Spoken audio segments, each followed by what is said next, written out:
За сайн байцгаана уу. За энэ орой мэндийг хүргэе. За манайх ийм сайхан өвчүү толгооны багц Монгол сайхан зоогшүүсээ гаргадаг билээ. За манайх ингээд дандаа нэг удаагийн аяг хэрэгсэл та бүхэндээ одоо ашиглуулж одоо хэрэглүүлдэг байгаа.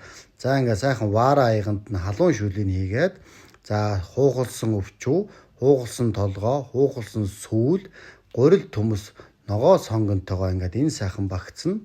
За ерөнхийдөө бол нэг 120 мянгаас 150 за 160 хүртэл мянган төгрөгийн хоорондоо гарч байгаа билээ. Яагаад гэвэл за хоньныхоо том жижигээс болоод ингээ сайхан үн аншин гардаг байгаа. 120 гэвэл жоохон жижигвтер хоньных болоо явчин. За 150 160 мар болоо явахаар бүр сайхан 90 хоньны өвчөө сүүл болоо явдаг байгаа. За ингээд бас сайхан одоо Монгол үнээнийхээ бэлчээрийнхээ үнээнийхээ сүүг одоо ингээд сүү авч тэрэндээ сайхан цай